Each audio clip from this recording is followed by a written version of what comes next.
Y lo primero que tenemos que hacer, luego de leer el problema, es plantear la reacción química. El enunciado nos dice que reacciona óxido de cobre con una corriente de hidrógeno. Así que, como vemos en pantalla, del lado de los reactivos aparecen estos compuestos con sus correspondientes estados de agregación. Ahora el problema nos dice que se obtiene cobre sólido. Por lo tanto, del lado de los productos tiene que aparecer ahí, como estamos viendo. Y finalmente, el oxígeno y el hidrógeno dan como producto agua en estado gaseoso, que es lo que estamos viendo en pantalla, ¿sí? Reacciona el óxido de cobre sólido con hidrógeno y nos da agua, estado gaseoso y cobre sólido. Y el último dato que nos da el problema es el rendimiento de la reacción, que es de un 90% obtenido a partir de 200 gramos de óxido de cobre. Si hacemos memoria, en química general vimos que el rendimiento de una reacción es el cociente entre el rendimiento real de una reacción, por el rendimiento teórico multiplicado por 100. Es lo que estamos viendo acá en pantalla. Y ahora lo que nos pide el problema es calcular el rendimiento real, ya que el teórico lo podemos calcular geométricamente. ¿Cómo es eso? Bueno, agarramos nuestros 200 gramos de óxido de cobre, que nos da el problema, estos 200 gramos de óxido de cobre, y también, bueno, la reacción completa y balanceada. Y en base a eso vamos a calcular la cantidad de cobre que teóricamente deberíamos obtener a partir de esta cantidad, ¿cierto?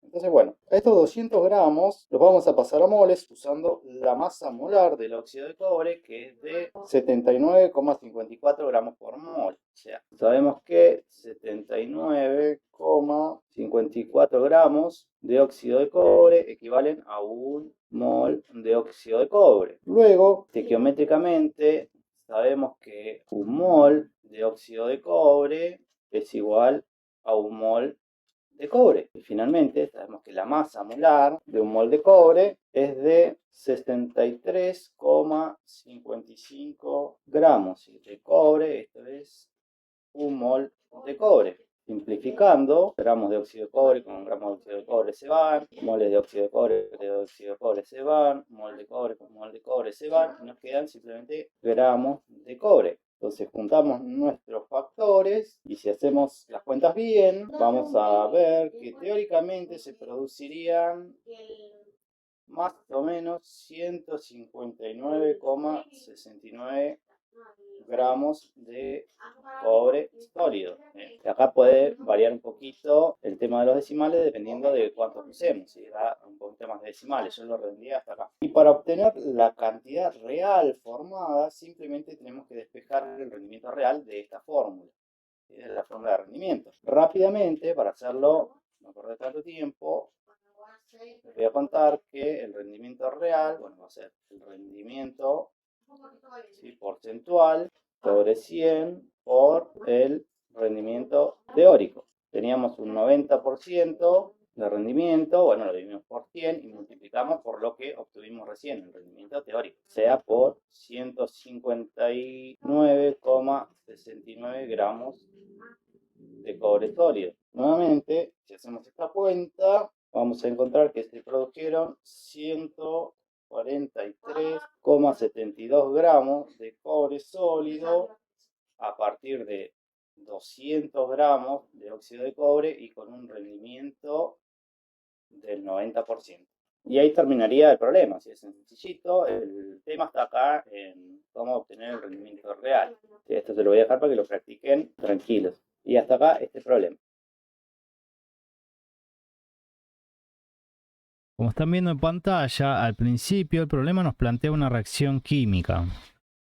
¿Estará balanceada? Bueno, si contamos los átomos de cada elemento en ambos miembros de la reacción, vamos a ver que sí, efectivamente está balanceada. En segunda instancia, el problema nos presenta valores de entropías y entalpías a dos temperaturas distintas. Y además tenemos que determinar en qué sentido la reacción será espontánea. Bueno, ¿cómo hacemos esto? Primero tenemos que recordar cómo se relacionan la entropía y la entalpía a una temperatura dada, ¿sí? Una temperatura dada en Kelvin. Entonces, para ir recordando de química general, la definición de la energía libre de Gibbs, vamos a encontrar que estas magnitudes se relacionan, ¿sí?, en términos matemáticos de la siguiente forma.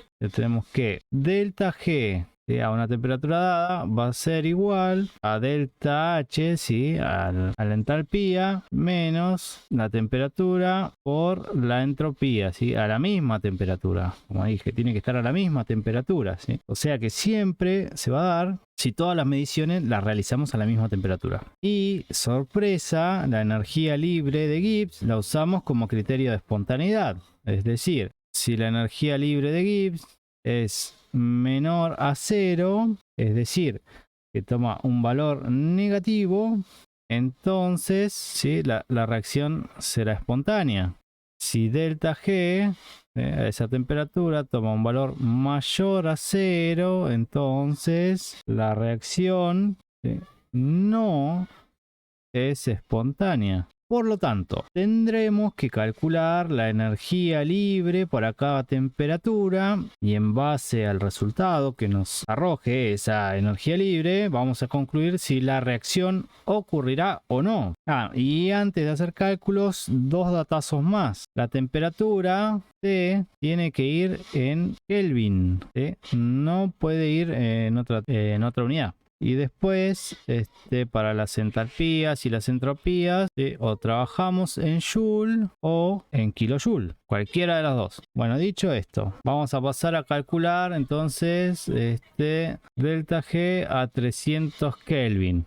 Primer inciso. ¿A qué es igual delta G a 300 Kelvin? Bueno, a la entalpía a 300 Kelvin menos T, o sea que T va a ser los 300 Kelvin por la entropía a, bueno, 300 Kelvin. Entonces, la energía libre a 300 Kelvin va a ser, si lo trabajamos en Joule, va a ser menos 41,16 por 10 al cubo Joule por mol sobre mol menos 300 Kelvin por la entropía, que es negativa también, menos 42,4, y esto es Joule mol Kelvin. Y acá Kelvin con Kelvin se va y me queda Joule mol en ambos casos. Si hacer la cuenta bien, esto les estaría dando menos 28,44 por 10 al cubo Joule sobre mol. Bueno, y 10 al cubo es kilo, ¿no? Se puede expresar como kilo. Ahora lo vamos a ver. Calculémoslo usando kilojoule.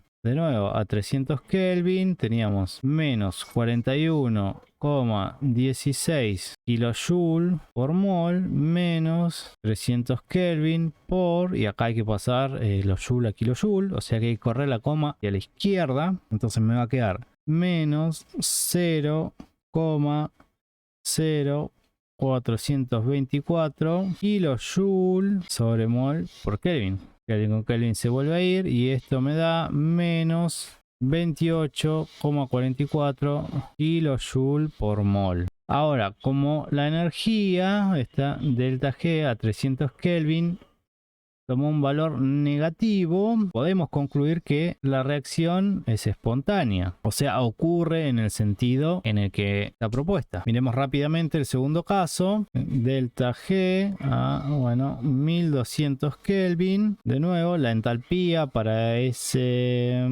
temperatura es de menos 32,93 kilojoule sobre mol menos, bueno, la temperatura 1200 Kelvin por, pasado a kilojoule, sería la entropía sería menos 0,0296, y esto es kilojoule mol Kelvin, y esto nos da un valor de, haciendo la cuenta, 2,59 kilojoule por mol. Fíjense que la energía libre a 1200 Kelvin es positiva, o sea que esta reacción no es espontánea, es decir, que no ocurre en el sentido que está planteada. Bueno, les dejo a ustedes practicar el pasaje de kilojoule a joule o de joule a kilojoule, ¿sí? Recuerden que, bueno, acá 1000 joule es igual a un kilojoule. Y eso sería todo.